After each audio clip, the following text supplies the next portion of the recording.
Well, 3 months after I purchased it, it's finally time to tear down this 350 and see if I got scammed or if I got a good running motor for my international harvester.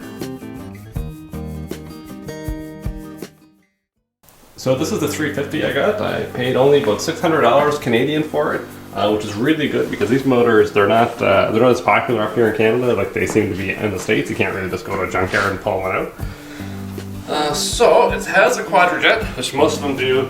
HEI ignition, comes with a starter. There he is, and also comes with an alternator and pulleys. And it's supposed to be a good water pump. Doesn't make any noises. We'll see, I'll probably replace that anyway. So this was the best I could get. It's the only 350 I've even seen come up in the last few months. Now the problem with it is I don't know the mileage on it because the guy I bought it from, he wasn't the original owner. The story was it had come out of a Suburban or Tahoe maybe. And it apparently was wrecked when it was only a few months old, so the guy kept the engine and used it in the truck as like a plow vehicle, so it, you know, Kijiji creates a special low miles for my old lady, that kind of thing. So we're going to take it apart and see if that's actually the case. I have taken one valve cover out, which, by the way, I don't think that these valve covers are original to this motor. I think this would be, I don't remember if it was mid-70s or mid-80s. It's been a little while since I looked at it. But I can say that I'm pretty tickled with what I see just under this one rocker. Get that hair out of there. I don't see chunky oil. It is black, no doubt, but that's fine. I'm not seeing any of the bits of metal. I don't see any, put that out there. I don't see any shine in there. So we're gonna take the heads off. I'm gonna drain the oil. And I wanna take a look at probably the bearings and lower end too. I don't want to fully rebuild the motor if I don't have to. At least that's what I'm telling myself. There was just this little voice in the back of my head that's telling me to put a big can and then totally rebuild it. But you know, first let's just take it apart and we'll see where we're at.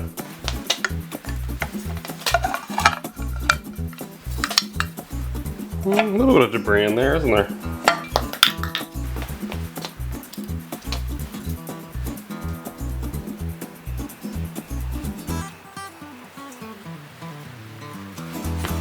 This side looks pretty clean, but the same as the other side. The exception of right in this corner, a little bit of sludge.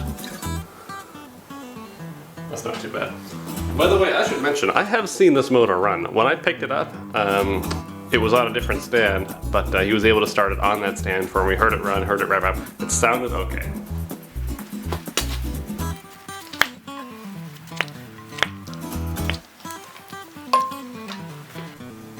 So I figure before we take a look at the spark plugs, I'm just gonna take the this guy off so we got a better view. He's gonna come off anyway.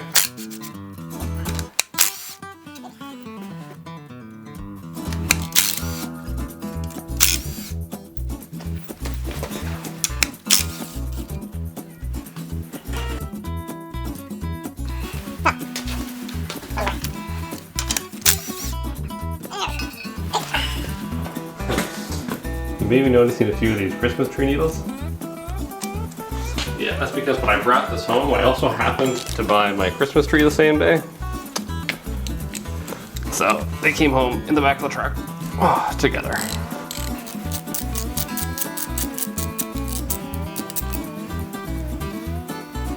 Oh, it looks okay.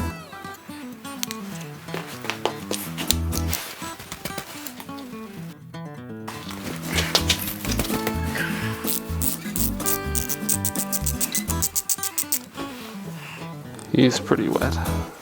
His threads are actually wet too.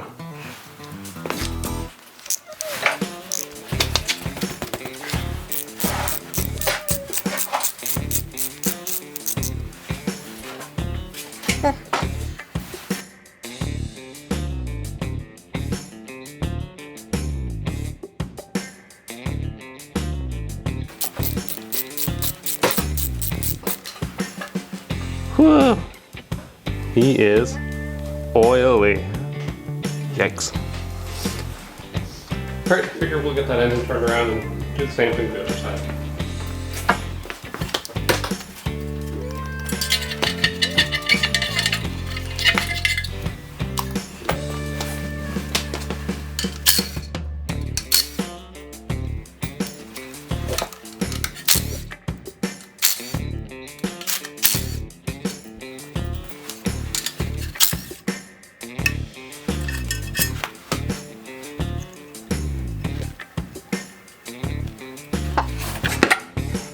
by the way, there's no gaskets on this.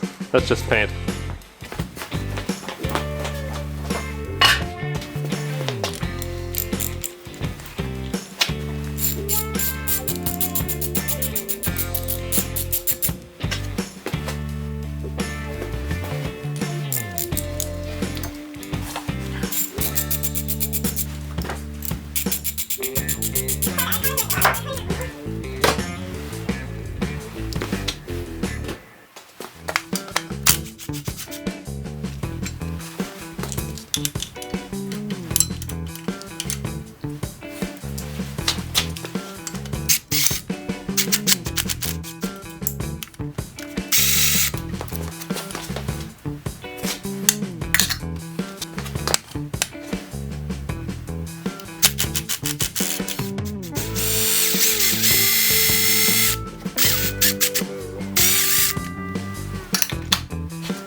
Next to come off is this line that goes from the fuel pump up to the carb.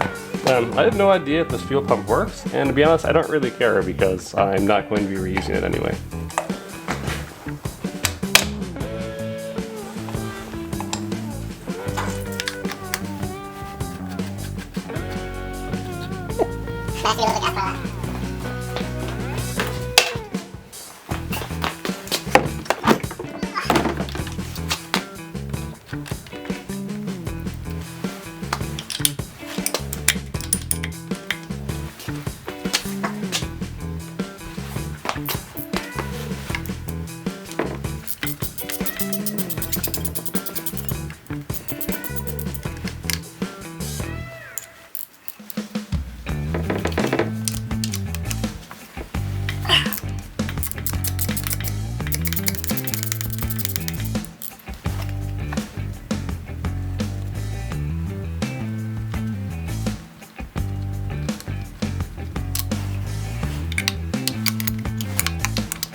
So I've just gone to remove the starter, and I've noticed that this lower bolt here is held on by not one, not two, but 7 washers. Man, I gotta stop buying ghetto stuff.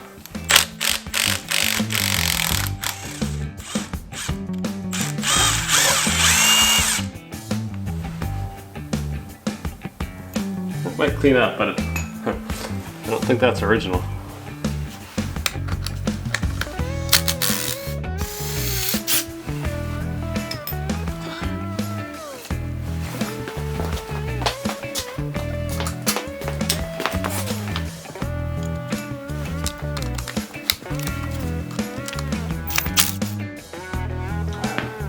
So I've more or less just decided to be lazy. I'm just going to leave the quadrajet on there if I can, and take the whole thing off as one unit.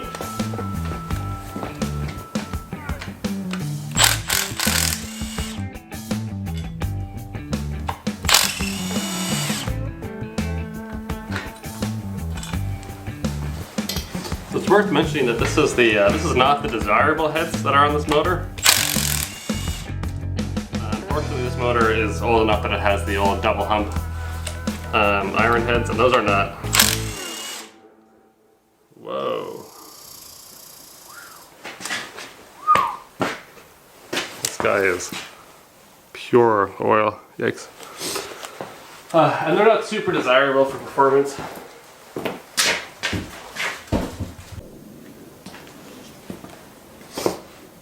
So these heads are a little bit less powerful. But they're different in other ways too. I couldn't just take these heads and switch them out with the Vortec heads, the nicer, newer ones there, and still use this intake, because these use, I believe it's 8. 1, 2, 3, 4, 5, 6. Nope, 6. So these use 6 bolts per side for the intake, whereas the Vortec ones, I believe they use 4. And they're also angled slightly differently. So that's another reason if you do a switch, like it's more of a commitment. You can't just do the heads, you're also doing the intake too.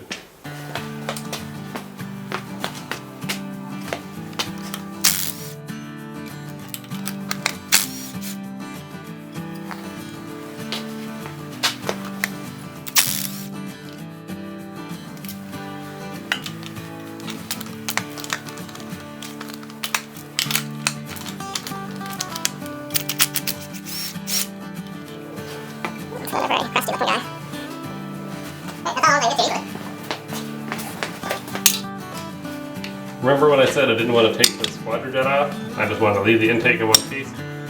Well, I forgot that we've actually got 2 bolts on both sides right beneath that quadrajet that I can't really get at. Not really with a spanner, so I'm gonna have to take that guy off and then we'll give it another shot.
Well, about half of the bolts I took out of the intake were positively, absolutely coated in oil.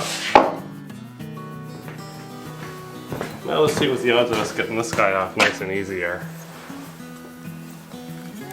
I'm gonna say not great. Definitely going to require the use of a flathead and a mallet, I think.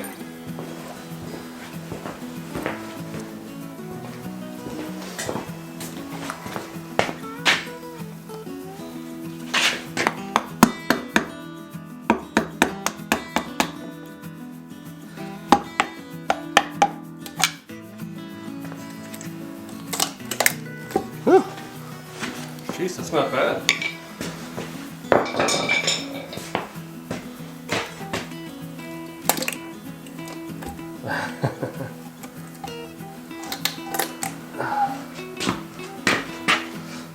Not much left of that guy.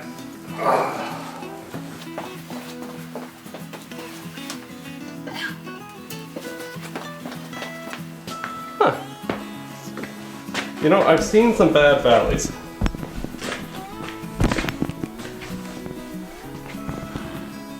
This is not one of them. Yeah.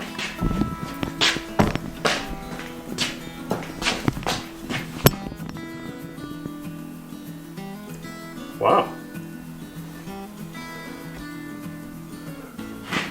Well, look, it ain't to me. I mean, this gasket has seen better days, but yeah. Not like I'm reusing any of that, right? Alright, next up we're going to take these heads off. I'm not worried about the order I take the bolts off in, to be honest. I'm not reusing the gaskets, and I might not even be reusing the heads, so.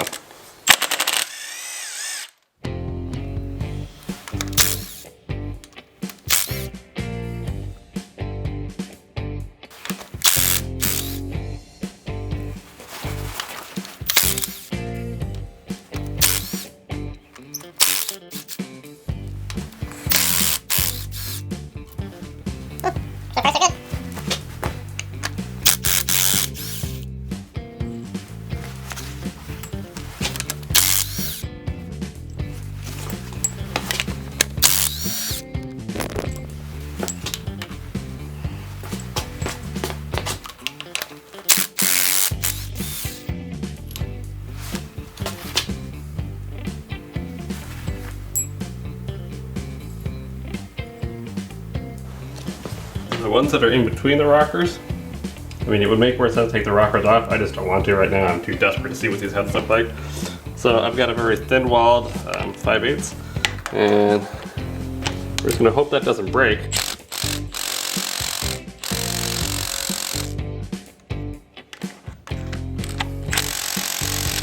It might be a bit too much for this little factor.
So far, pretty happy with what I see.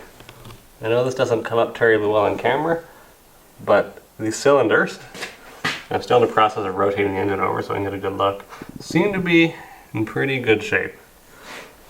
There's no marks I can feel on the side of them. There's actually almost, yeah, there's not even a ridge really. Yeah, no, geez, that's really good. Really tickled with this. So this does look like it was indeed kind of low mileage. So yeah, all the heads look fine, or all the tops for all the pistons look fine too. I'll clean them all up obviously, but that's pretty much exactly what I wanted to see. So I'm really tickled about that. Alright, now I'll do the same thing on the other side.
I thought I had a clip here showing the cylinders on the side, but it turns out I don't, so you'll have to make do with this. They turned out about the same as the other side. There is no damage, so overall I'm pretty happy with it. I don't want to make this video too long, so in the second part, which I've already filmed, so it should be out pretty soon, we're going to take a look at the bottom end. Unfortunately, there's a bit of a surprise for us in the bottom end. Nothing too dramatic, but it's still a pain, so I hope to have that out in a week or so. And if you watch the whole thing through, then thanks very much for taking the time to view it. And if you'd like to see the second part when it comes out, you can subscribe, and hopefully you'll get to see the rest of the build as well. Thanks very much for watching.